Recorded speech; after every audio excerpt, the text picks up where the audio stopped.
Assalamualaikum warahmatullahi wabarakatuh. Perkenalkan, nama saya Windu Yoga Nugraha dari Universitas Negeri Makassar, kelas PTIKD dengan NIM 230209501039. Hari ini, saya akan menjelaskan materi tentang penjadwalan atau scheduling CPU. Topik pembahasannya pertama yaitu definisi penjadwalan atau scheduling CPU. Penjadwalan CPU atau CPU scheduling adalah pengaturan proses-proses yang ada dalam CPU. Penjadwalan ini sangat penting karena menentukan performa dari sebuah CPU. Algoritma penjadwalan CPU dapat berbagai macam seperti long term scheduling, medium term scheduling, short term scheduling, dan I/O scheduling. Setiap algoritma memiliki kelebihan masing-masing dan pilihan algoritma penjadwalan berhubungan dengan tujuan sistem operasi dan kinerja yang diinginkan. Pembahasan yang selanjutnya yaitu tujuan penjadwalan CPU. Tujuan penjadwalan CPU atau CPU scheduling adalah untuk menentukan proses mana dulu dan berapa lama proses tersebut akan mendapatkan pelayanan dari CPU. Penjadwalan proses dapat dilakukan dengan berbagai algoritma seperti round robin, first come first serve atau FCFS, shortest job first atau SJF, dan priority. Setiap algoritma memiliki keunggulan masing-masing untuk mengelola proses yang ada pada sistem dan melakukan eksekusi sesuai perintah dan masing-masing proses. Selanjutnya, tipe-tipe penjadwalan. Penjadwalan CPU menyangkut penentuan proses-proses yang ada dalam ready queue yang akan dialokasikan pada CPU. Terdapat beberapa algoritma penjadwalan CPU, seperti yang diterangkan di bawah ini, yaitu yang pertama first come first serve scheduling atau FCFS, yaitu proses yang pertama kali meminta jatah waktu untuk menggunakan CPU akan dilayani terlebih dahulu. Selanjutnya, shortest job first scheduler atau SJF. Pada penjadwalan SJF, proses yang memiliki CPU burst paling kecil dilayani terlebih dahulu. Selanjutnya adalah priority scheduling, adalah suatu kasus khusus dari penjadwalan berprioritas. Tiap-tiap proses dilengkapi dengan nomor prioritas integer. Selanjutnya, round robin scheduling, yaitu konsep dasar dari algoritma ini adalah dengan menggunakan time sharing. Pada dasarnya, algoritma ini sama dengan FCFS. Pada CPU, tipe penjadwalan dibagi menjadi dua, yaitu yang pertama, penjadwalan primitif, yaitu mempunyai arti kemampuan sistem operasi untuk menghentikan sementara proses yang sedang berjalan untuk memberi ruang proses yang prioritasnya lebih tinggi. Selanjutnya, yaitu penjadwalan non-primitif, yaitu jenis penjadwalan di mana sistem operasi tidak pernah melakukan context switch dari proses yang sedang berjalan ke proses yang lain. Materi selanjutnya yaitu matriks kinerja. Metrik kinerja adalah ukuran atau parameter yang digunakan untuk mengevaluasi kinerja sistem, jaringan, atau layanan. Matriks ini memberikan gambaran tentang seberapa efisien, andal, dan responsif suatu sistem atau layanan dalam memenuhi kebutuhan dan ekspektasi pengguna. Beberapa jenis matriks kerja yang umum digunakan antara lain, yang pertama, response time atau waktu respons, waktu yang dibutuhkan oleh sistem untuk merespon permintaan pengguna. Ini bisa mencakup waktu pemrosesan, waktu tunggu, dan waktu transmisi. Selanjutnya, throughput atau kapasitas, jumlah data atau permintaan yang berhasil diproses oleh sistem dalam satu periode waktu tertentu. Selanjutnya, utilitasi atau utilization, yaitu presentasi waktu di mana sumber daya sistem seperti CPU, memori, atau jaringan digunakan secara aktif. Selanjutnya, ketersediaan atau availability, yaitu presentasi waktu di mana sistem atau layanan tersedia untuk digunakan.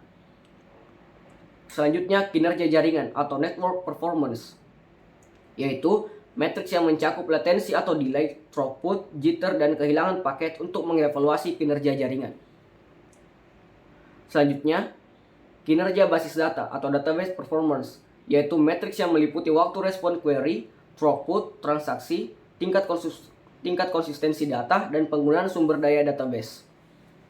Selanjutnya, kinerja aplikasi atau application performance, yaitu matriks yang mengevaluasi kerja aplikasi berdasarkan faktor ya seperti waktu respons, jumlah pengguna yang dilayani, dan waktu pemrosesan. Dan yang terakhir, kualitas layanan atau quality of service atau QoS. Matriks yang mengevaluasi kualitas layanan yang diberikan oleh sistem atau jaringan, termasuk aspek-aspek seperti latensi, throughput, dan ketersediaan. Pembahasan selanjutnya yaitu preemption. Preemption merupakan proses penghentian dan penggantian proses yang sedang berjalan dengan proses yang lebih penting.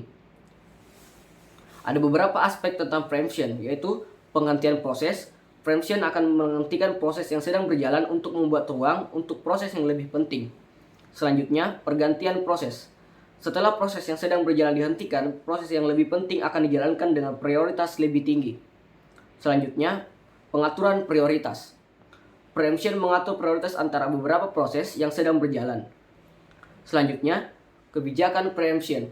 Preemption dapat dikonfigurasi untuk berbagai kebijakan. Misalnya, dapat dikonfigurasi untuk menghentikan proses saat mereka menggunakan beban CPU yang tinggi. Dan yang terakhir, kinerja. Preemption dapat mengatur kinerja sistem, terutama jika proses yang sedang berjalan dihentikan dan diperbarui dengan proses yang lebih penting. Pembahasan selanjutnya yaitu deadlines. Deadlines merupakan batas waktu yang diperlukan untuk menyelesaikan pekerjaan. Ada beberapa aspek tentang deadlines, yaitu yang pertama, batas waktu. Deadlines mengatur batas waktu yang diperlukan untuk menyelesaikan pekerjaan. Selanjutnya, prioritas. Deadline mengatur prioritas antara beberapa pekerjaan yang sedang berjalan. Dan selanjutnya, pengaturan prioritas. Deadlines dapat dikonfigurasi untuk berbagai prioritas. Dan yang terakhir, kinerja. Deadlines dapat mempengaruhi kinerja sistem, terutama jika pekerjaan yang memiliki deadlines yang dekat diberikan prioritas yang tinggi. Materi selanjutnya yaitu context switching. Context switching adalah teknik yang digunakan sistem operasi untuk mengalihkan suatu proses atau thread dalam suatu keadaan ke keadaan yang lain. Context switching terjadi karena beberapa hal. Yang pertama, multitasking.